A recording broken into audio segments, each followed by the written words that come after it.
আমি আবার চলে এলাম একটি রেসিপি নিয়ে। রেসিপিটি দেখুন, দেখে ভালো লাগলে লাইক শেয়ার কমেন্ট অবশ্যই করবেন। আর যদি নতুন বন্ধু হয়ে থাকেন তাহলে একটা সাবস্ক্রাইব করে দেবেন। আজ একটু মেয়েদের জন্য রুটি দিয়ে খাওয়ার তরকারি বানাবো। তার মধ্যে দিয়ে দেবো একটু মাশরুম, একটু গাজর, একটু ক্যাপসিকাম আর দেবো একটু পনির।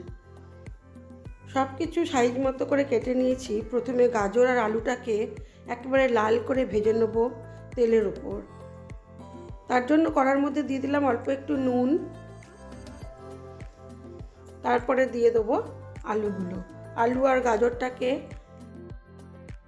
ঢাকা চাপা দিয়ে কম আঁচে ভাজবো, যাতে ভাজা হতে হতেই আলু ও গাজর সেদ্ধ হয়ে যায়। এটা খেতে কিন্তু অসাধারণ হয়। সব কিছু সাইজ করে কেটে নিলে করতে খুব একটা বেশি সময় লাগে না।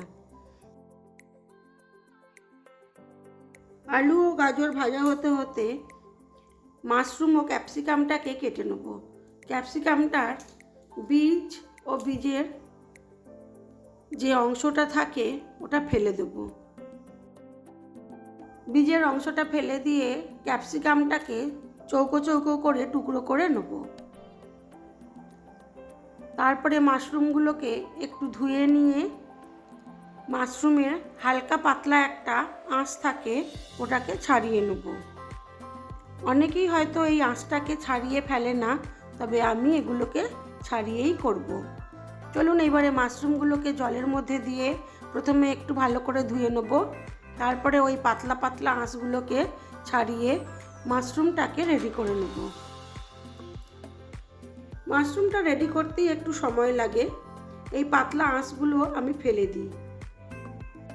এতে মাশরুমটা একটু দেখতে খারাপ লাগে ঠিকই, কিন্তু এই আঁশগুলো আমার মনে হয় আঁশগুলো থাকলে হজম হওয়ার অসুবিধে হতে পারে, সেই জন্য আমি এই পাতলা আঁশগুলোকে ছাড়িয়েই মাশরুমগুলোকে কেটে নেব।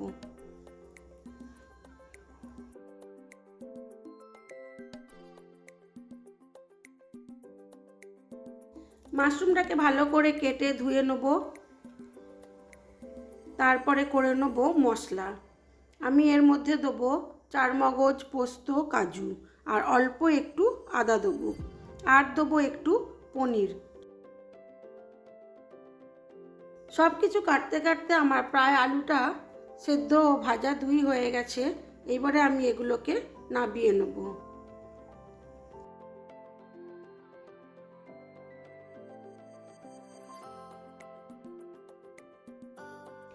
আর আমি একটু এখানে পেঁয়াজ ছোট ছোট কুচি করে কেটে নেব। আলু ও গাজরটা ভাজা হয়ে গেছে, ওটা নাবিয়ে নিলাম। এবারে ওই তেলের মধ্যেই দিয়ে দিলাম কুচানো পেঁয়াজটা। চলুন এবারে মশলাটাকে করে নিই।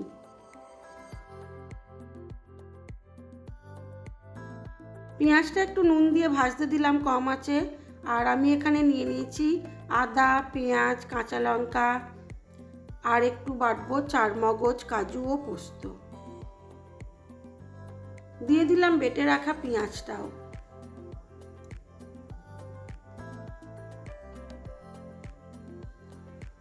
আজ আমি যে তরকারিটি বানাচ্ছি এটা একটু হবে ঝাল ঝাল মিষ্টি মিষ্টি।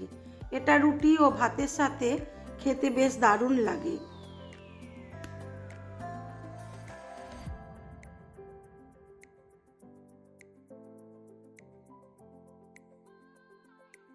পেঁয়াজটা ভাজা হয়ে গেছে, এবারে দিয়ে দেবো ক্যাপসিকামটা। কেটে রাখা ক্যাপসিকামটা দিয়ে নুন দিয়ে একটু মশলার সাথে ক্যাপসিকামটাকে হালকা করে ভেজে নেব। আর বেশি সময় লাগবে না। এইবারে একে একে দিয়ে দেবো মাশরুম, পনির, সব কিছুই ধীরে ধীরে দিয়ে একে একে এর মধ্যে যোগ করে হালকা আঁচে এটাকে করে নেব। তারপরে দিয়ে দিলাম পনিরটা। এখানে কিন্তু আমি একেবারেই হলুদের ব্যবহার করিনি, তাহলে রঙটা কিন্তু দারুণ আসে।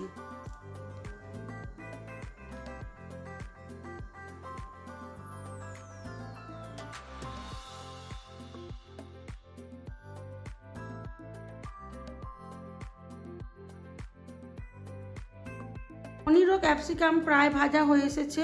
এবারে দিয়ে দেবো এর মধ্যে মাশরুমটা। তবে মাশরুমটাকে আমি একটু নুন আর হলুদ দিয়ে, যেহেতু জলের মধ্যে ধুয়েছিলাম, সেই জন্য মাশরুম কিন্তু অনেকক্ষণ জল ধরে রাখে, বেশ অনেকটাই পরিমাণে জল ধরে রেখেছিল। সেই জন্য আমি অল্প একটু নুন আর হলুদ দিয়ে একটু গরমে বসিয়ে দিয়েছিলাম। বেশ অনেকটাই জল বেরিয়ে গেছে। এতে মাশরুমের স্বাদটাও ভালো আসে এবং মাশরুমটা কষানোও ভালো হয়। দিয়ে দিলাম ভাপিয়ে রাখা মাশরুমটা। মাশরুম যে জলটা ধরে রেখেছিল ওটা নুন আর হলুদ দিয়ে ভাপানোর ফলে সেই জলটা মাশরুম থেকে বেরিয়ে গেছে। এতে মশলাটা ভালো করে মাশরুমের মধ্যে ঢুকে যাবে। সব কিছু দিয়ে খুব ভালো করে কষিয়ে নেব। দিয়ে দেবো স্বাদ মতো নুন ও চিনি, আর ঝালের জন্য কাঁচা লঙ্কা ও আদা তো দিয়েইছি। আর দেবো একটু ফেটিয়ে রাখা টক দই। এইবারে দিয়ে দেবো চারমগজ, কাজু ও পোস্ত বাটা দিয়ে আবার একটু ভালো করে এটাকে কষিয়ে নেব।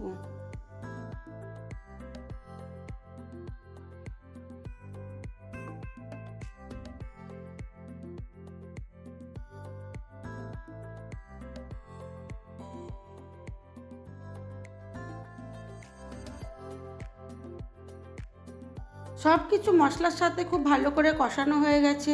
দিয়ে দিলাম ভেজে রাখা আলু ও গাজর।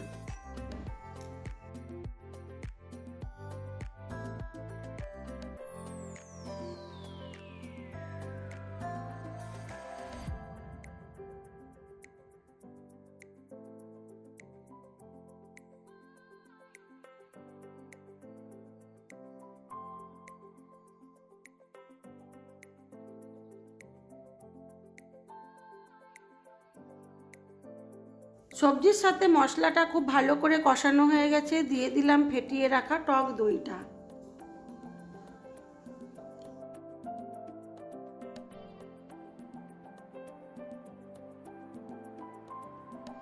টক দইটা দিয়ে আবার একটু কষিয়ে নেব। দইটাকে কষিয়ে নিয়ে দইয়ের গন্ধটা চলে গেলে দিয়ে দেবো অল্প পরিমাণ জল।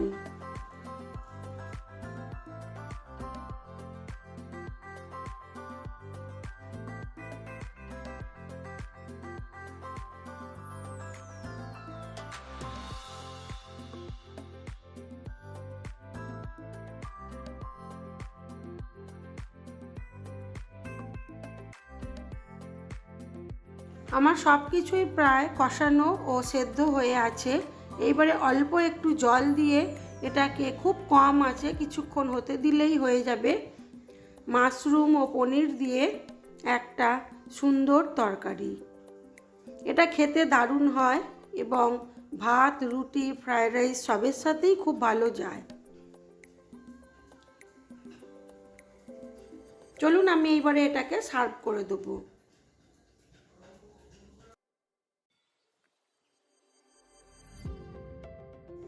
আমরা এটা খেয়েছিলাম রুটি দিয়ে, তবে আজ আর আমার থালি সাজানো হয়নি।